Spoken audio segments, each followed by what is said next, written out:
이 성경의 인간 구속사의 핵심, 하나님이 창조자잖아요. 창조자에 저는 책임이라는 단어를 붙여봤어요. 인간을 안 만들었으면 이럴 일이 없을 텐데 인간을 만들어버렸단 말이에요. 근데 만들어버렸는데 타락을 해버렸어. 그럼 어떡해? 책임을 져야 될 거 아니에요.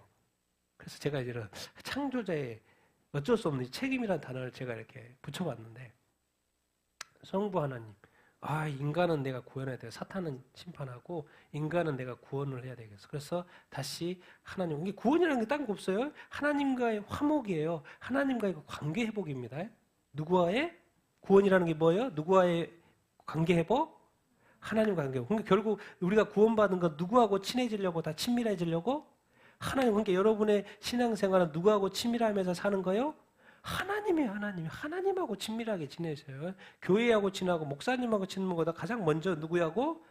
하나님을 섬기고 하나님과 친밀하고 하나님과 교제하고 하나님의 말씀, 하나님께 기도, 하나님과 함께하는 동행하는 삶을 살아야 돼요. 그래서 하나님은 인간을 구원하기 위해서 예수님을 AD 30년에 보낸 것이고, 육체적인 존재로 성육신. 그래서 죄가 있으니까, 죄를 지었으니까 그 죄를 또 없애야 되잖아요. 그러니까 죄를 십자가에서 죄값을 치르고 이제 의인이 되게 하신 거죠. 그래서 인간이 예수를 믿으면 뭐가 되는 거예요?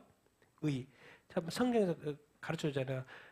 지금까지는 그 제사를 지내서 행함이 의였거든요. 율법을 지켜 행해야지 의였어요. 근데 율법 외에 하나님의 의가 또 하나가 나타났다는 거예요. 그게 뭐예요? 예수 그리스도를 믿는 믿음의 의인 거예요. 그래서 예수 그리스도를 믿으면 뭐예요? 하나님의 의인이 되는 것이죠. 근데 예수님은 이 땅에 잠깐 있었으니까. 그래서 죄값을 해결하고 가신 거예요. 그래서 인간은 의인 되고 예수 믿으면 의인 되는 것이고. 그런데 바로 누가 내려오냐면 10일 후에 성령님이 내려오죠. 예수님 가지고. 근데 영적으로 오셔. 근데 성령님이 약간 틀려. 우리의 영을 거듭나게 하는. 인간을 원래부터 영적인 존재로 만들었다니까. 근데 영이 죽었어. 영이 죽었으면 누가 교제가 안 되는 거예요? 하나님과 교제가 안 돼. 그래서 영을 다시 살리는 거예요. 그래서 영적으로 거듭나게 해서 누가 다시 교제하게끔, 영이신 하나님과 교제하게끔 중생을 이렇게 하고. 근데 인간이 잘 모르잖아요. 아직 어리잖아요. 어떻게 할지 모르잖아요. 또 구원을 잃어버릴 수 있잖아요. 그러니까 우리 안에 성령이 거하시 안 거하세요? 거하셔. 언제까지? 주님 다시 오실 때까지. 내주하고 계셔요. 그래서 우리를 성령님께서 인도하셔요. 보혜사, 도우시고. 근데 성령님 거룩한 영이야. 그러니까 우리가 늘 성령이 내주한다는 것은 무슨 삶을 추구하게끔 되어 있어요? 거룩한 삶을 추구하게끔 되어 있어요. 근데 우리가 왜 거룩한 삶을 잘 추구해지지 않습니까? 성령을 의지하지 않기 때문에. 성령의 인도하심과 충만하심을 구하지 않죠.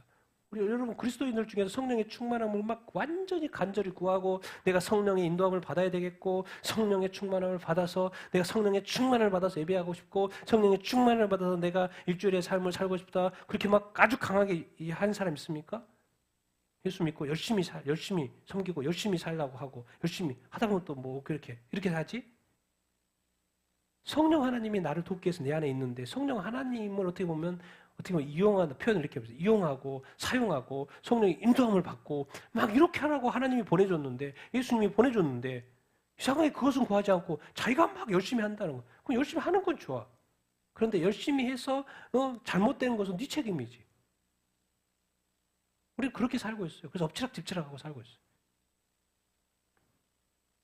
이 시대에 진정으로 구해야 될 것은, 정말 여러분 거룩한 삶을 살고 싶습니까? 정말 이 세상의 죄악들과 떨어져 분별된 삶을, 이 세상과 구별된 삶을 살고 싶습니까? 그러면 그게 안 된다니까. 우리는 지식의 한계도 있고 뭣도 모르고, 진짜 거룩이 뭔지도 모르고, 진짜 이거 모른다고. 그러니까 성령님께서 도와주셔야 돼요. 그래서 정말 성령의 충만을 받으라고 성경이 괜히 한 말이 아니에요. 우리가 거룩한 삶을 살기 위해서. 그러니까 당연히 성령의 충만에 대한 그리스도인들이 많으니까 거룩한 삶을 교회가 살아내지 못하는 거죠. 교회에 이 세상의 빛과 소금이 못 되는 거죠. 왜? 원래 그렇게 해야지만이, 성령 인도를 받아야지만이 그럴 텐데 그러지 않으니까 못 되는 거죠. 그래서 주님이 슬퍼하는 거죠. 하나님도 슬퍼하는 거. 교회가 교회되지 못하는 삶에 대해서. 예수 그리스도 누군데? 이게 제일 중요하죠. 하나님이 예수 그리스도를 통해서 구원한다고? 그럼 그분이 누군지 알아야죠. 성경에 자꾸 표현했어요. 나사렛 예수라고 하는 것은 뭐라는 거예요? 그분이 인간이라는 거. 나사렛 예수, 나사렛 출신. 어디서 태어났다는 거, 어디서 살았다는 거예요. 제2의 고향이죠. 베들레헴에서 태어났지만 사는 데는 주로 나사렛에서 살았으니까 그분이 인간의 인간으로 사신 거죠. 근데 꼭 이제 인간만이 아니야. 그분은 이제 딱 공생애가 딱 시작되니까 고백이 나와요. 누구의 아들이라는 거요? 하나님의 아들. 아니 마리아의 아들하고 지금 요셉의 아들로만 사람들 주변 사람들 다 알고 있는데 갑자기 하나가 툭 튀어나오는 거예요. 누구의 아들이라는 거요? 누구의 아들? 하나님의 아들이라는 거예요. 그러니까는 일반 사람들은 그래? 하나님의 아들. 그런데 누가 가장 민감하게 반응해요? 종교 지도자들. 이 유대교를 이끌어가고 있는 종교 지도자들이 하나님의 아들이 나타나는 것도 나타나는 거지만 분명히 요셉의 아들인데 자기가 하나님의 아들이라고. 이건 신성모독이다. 그래서 죽인 거 아니에요. 열받은 거 알면 그 열받은 거 주체를 못한 거예요. 그래서 어디까지 뭐예요? 예수님을 십자가에 못 박아요. 예수님 진짜 하나님 아들이에요. 근데 제자들은 베드로는 고백하죠. 하나님의 아들입니다. 그리고 그분이 뭐라는 거예요? 메시아 또 그리스도. 그래서 성경이 계속 가르쳐요. 또 누구라는 거예요? 왕이시고 또 주님이시고. 근데 예수님을 또 자꾸 누구라고 해요? 랍비라고. 랍비는 선생이니까. 그러니까 성경 예수님은 제자들을 3년 동안 가르쳤죠. 양육했어요. 계속 천국에 대한 말씀도 하시고 어떤 바른 길에 대해서 말씀하시고 산상수훈에도 말씀하시고 광야에서도 말씀하시고 계속 말씀해서 가르치는 거예요. 성경은 뭐예요? 우리를 가르치는 거예요. 그래서 계속 예수님도 랍비라는 이름이 있죠. 가르치는 거. 예수 그리스도의 많은 어떤 명칭들이 있습니다. 1차적으로 하나님의 아들 그리스도가 맞다는. 그래서 인간도 완전한 인간도 맞고 그렇지만 그분은 뭐다? 왕이고 주님이고 이런 표현들이 성경에 이렇게 되어 있죠. 그래서 예수님은 궁극적으로 인간을 구원하기 위해서지만 누구를 깬 거예요? 뭘 깬 거예요? 죽음의 권세. 누가? 사탄이 가져온 거죠. 인간을 꼬셔가지고 사탄을 가지고 있는 죽음의 권세. 그래서 죽음을 두려워하는 죽음의 권세를 예수님이 뭐 하심으로? 부활하심으로. 그래서 이제 정확히 2000년 전에 예수님 십자가에 못 박히고 부활하심으로 말미암아서 정확한 표현은 이겁니다. 뭐요? 사탄이 뭐 했어요? 심판받아요. 사탄은 영적인 존재입니다. 그래서 심판이 됐어요. 근데 집행은 나중에 천년왕국 이후에. 그래서 아직까지 사탄이 존재하고 사람들을 미혹하고 유혹하죠. 자, 그런데 사탄이 아무리 미혹하고 유혹해도 우리에게 누가 계셔요? 성령, 하나님. 여긴 피조물이고. 여기 누구예요? 성령, 하나님이 우리 안에 계셔요. 그러면 우리는 넘어질 수 있다 없다? 없어요. 미혹에서 넘어가지 않을 수 있다 없다? 있어요. 왜? 성령 하나님이 사탄 다 알지 않을까? 가르쳐요. 그러니까 우리는 구조적으로 성령 안에 있으면 이길 수 있어요, 없어요? 이길 수 있어요. 근데 못 이긴 거는 우리 책임인 거예요. 너는 내가 원하는 삶의 수준으로 살고 온 게 아니고 너는 정말 너만큼 살다 왔구나. 그렇게 주님 그럴 것이에요. 하나님이 주신 것들은 다 제대로 쓰지 않고 성령이 그래서 누군지 알아야 돼요. 하나님의 영이고 예수님이에요. 하나님의 뜻, 예수님의 뜻을 수행하겠죠. 당연히. 그리고 능력과 은사. 아니 악한 마귀는 능력이 있는데 네가 능력 없이 이길 수 있어. 당연히 능력 없죠. 그러니까 능력으로 성령이 우리에게 은사를 주시고 이기게끔 하시는 거예요. 근데 특별히 성령은 거룩한 영이시거든요. 근데 이 거룩한 모습이 성품에 나타날 끔 돼 있어요. 성령이 충만하면. 그러니까 성령의 그 9가지 열매라는 것이 그냥 그 뭔가 인품하고 성품하고 이런 것들과 관련이 돼 있잖아요. 근데 성령의 충만을 받는 것은 우리가 영적으로 자라가는 것은 뭐예요? 당연히 저런 것들이 나타날 수밖에 없는 것이죠. 그래서 우리 교회는 스스로 어려움을 그렇죠? 이렇게 구하죠. 그렇게 살아요. 그렇게 살라고 한 적이 없는데. 그래서 성령 없이 자꾸 뭘 하려고 하다 보니까 목사님이 주도하고 당회가 주도하고 또 사람들이 주도하고 또 어떤 사람은 또 교회 주고 또 열심히 있는 사람이 있어. 열심히 있는 사람이 주도하고 뭐 하다 보니까 자꾸. 근데 하나님은 예수 그리스도의 피값을 세우신 교회에 그것이 온전한 교회가 되기 위해서 누구를 보내주신 거예요? 성령을 보내주신 거예요. 그러니까 결국 우리는 어차피 타락한 인간이어서 그 온전한 속성이 회복이 되지 않겠지만 자꾸 인간적으로 자꾸 접근을 하는 거예요. 하나님과 예수님이 준 거 하나님과의 교제를 회복한 것이고 성령이 보내주간 것은 성령 하나님의 의지하여서 이 땅에서 마귀를 대적하여 이기는 삶을 살라고 하는 건데 여전히 인간적인 삶을 살려고 해요. 인간적인 수준의 생각, 인간적인 어떤 싸움. 당연히 영적 싸움 당연히 지죠. 영적 세계를 모르는데 영이신 성령님이 도와줘야지 영적인 사탄 마귀를 이기죠. 이거는 이제 한 가지 지식적인 어떤 한계가 있고요. 몰라서도 그렇기도 하고. 그래서 성령님 이 땅에 오심으로 말미암아서 인간 구원한다고 그랬잖아요. 그래서 이제 뭐가 시작이 된 거예요? 성령님과 함께 모든 민족의 복음화가 시작이 되고 교회 시대가 시작이 되고 그러면서 뭐요? 이스라엘은 지금 유대 메시아 민족이라 그랬죠. 계속 존재할 필요가 없어. 죽어버려요. 없어져 멸망하죠. 이스라엘은 AD 70년에 사라져요. 왜? 이스라엘은 다 그 역할을 감당했거든요. 왜? 이스라엘이 존재했던 목적, 아브라함부터 시작했던 목적은 뭐예요? 메시아 예수 그리스도를 보내려고. 예수님이 딱 오시니까 이스라엘 민족은 바로 멸망하고 사라져요. 사라져요. 자기들이 뭐 잘못한 것이기도 하지만 큰 그림에 있어서는 목적을 달성했기 때문에 사라집니다.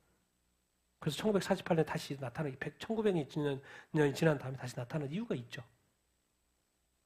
마지막 때의 예언이 이제 이스라엘로 되어 있기 때문에 그런 것이고. 그래서 이스라엘은 사라지고 목적 달성하고 메시아 목적 달성하고 사라지고 이제 교회 시대, 이방 교회, 이방 민족의 교회 시대가 돼요. 그래서 2000년 동안 이제 복음이 전해졌어요. 그래서 지금 이제 제가 전에 이제 금요 기도회 때 보여줬던 게 이거잖아요. 성경 번역하는 위클리프 홈페이지. 제가 어제 들어가서 다시 또 확인했는데 거기 홈페이지 가서 한국말로 번역하면 이렇게 나온다니까요. 전 세계 총 언어가 몇 개라고요? 7,300개. 근데 알려진 언어를 사용한 사람이 있고, 막 원주민들은 언어가 없고, 막 그 수화 쓰고 막 그렇기도 하잖아요. 그런 사람도 빼고 실제로 언어를 사용하는 사람은 지금 81억 2천, 인구 중에서 몇 명? 14억 5천. 그 나머지는 뭐예요? 언어를 사용하지 않고, 그런 어떤 성경으로 번역할 만한 언어 그런 게 없고, 그냥 생활하는 민족들. 언어 사용자, 언어는 7,300개, 인원은 세계 인구는 81억이지만 언어 사용하는 74억 5천. 통계가 실제로 나와 있습니다. 그래서 세계 성경 번역 작년 9월입니다. 올해 아니고 작년 9월에 신구약 성경이 번역된 지 81억 중에서 몇 명이 지금 신구약 성경을 가지고 있어요?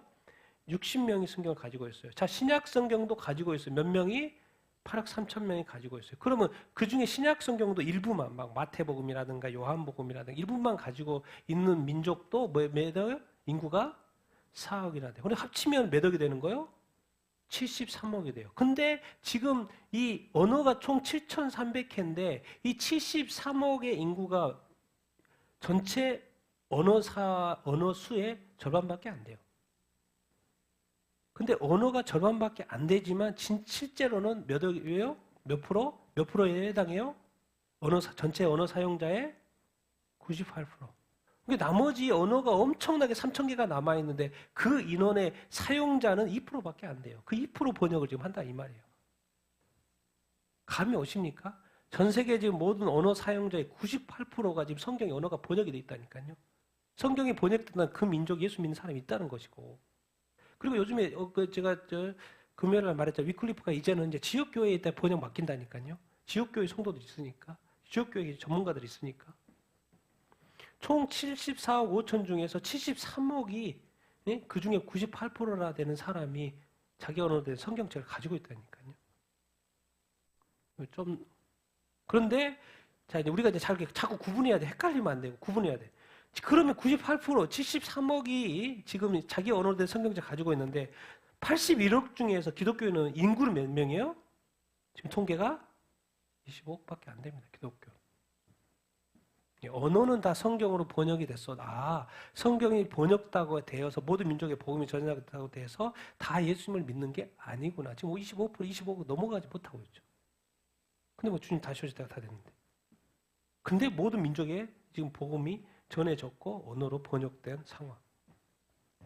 좀 더 표로 제가 알려드렸죠. 신구약 번역, 언어 60억, 뭐 이거 8억 똑같은 거죠. 4억 6천. 전체 번역 50%밖에 안 된다니까요. 언어 사용자. 근데 실제로는 몇 명이 사용해요? 언어 사용자의 98%가 사용해요. 그러니까 전 세계 98%의 민족이 지금 적어도 신약 성경이 아니더라도 신약 성경 일부 마태복음이라도 요한복음이라도 그 번역된 성경을 가지고 있다니까요. 그래도 그 민족의 예수 믿는 사람들 민족마다 합쳐보니까 25억밖에 안 된다는 그런 어떤 것이고. 그러면 앞으로 성경 얼마나 남았어요? 라고 이제 해봐야 될 거 아니에요. 73억 이제 번역된 거고. 자, 성경 번역이 필요해요? 성경 번역이 지금 필요한 언어가 몇 개만 남았어요? 몇 개 남았어요? 아직 시작 안 한 게 몇 개? 985개. 여기는 몇 퍼센트에 해당해요? 0.4%, 1%도 아니고 0.4%예요. 그러면 985개 언어를 성경 번역을 했어요. 그 사용자는 몇 명? 2,900만 명밖에 안 돼요. 언어가 985개나 돼도 전체 인원수 합쳐보면 2,900만 명밖에 안 된다는 거예요. 자, 성경 이미 번역 시작했어요. 1524개의 언어가. 1524개 언어 성경 이미 번역을 시작했어요. 근데 이 1524개 언어가 엄청나게 많은 것 같지만 실제 인원수는 뭐예요? 1억 3천. 그러니까 지금 성경이 번역이 안 되고 지금 이미 번역 시작을 했고 합쳐봤자 몇 명밖에 안 돼요? 1억 6천. 이미 73억은 이미 자기 성경을 원하는 번역을 가지고 있으니까. 자, 그런데 이제 언어가 1131개는 성경 번역이 필요해요, 안 필요해요? 필요가 안 돼요. 그 해당 인원은 1200만 명. No scripture. No need. No need. Likely no need. 번역 필요해. 번역할 수가 없죠. 그 많은 성경 언어들이 없으니까. 여러분, 이 세상의 흐름을 알겠습니까? 마지막 이제 그 985개 언어 대륙별로 다 나와 있습니다. 대륙별로 다 나와 있어요. 어느 대륙에 어느 민족이 성경이 없다는 거 다 통계가 나와 있어요. 대륙별로. 어느 그 몇 사람까지 되는지까지 다 나와 있다니까요. 근데 985개는 합쳐봤자 인원이 언어는 985라도 몇 명밖에 안 된다고요? 우리나라 인구만큼도 안 돼요. 2,900만 명밖에 안 된다니까요. 북한 인구만큼 2,500이지만 북한 인구만큼 985. 북한 언어 하나 쓰지만 985개 언어 쓰지만은 북한 인구밖에 아닌 거예요. 그래서 제가 이 시대가 왜 자꾸 휴거 이야기 하는지 그 이유가 여기 있다니까요. 이 세상이 왜 이렇게 복잡하게 되고 디지털화 되어져 가고 있는 이유가 분명하다니까요. 여러분, 그래서 여러분의 생명을, 여러분의 믿음을 아주 귀하게 여겨야 돼요.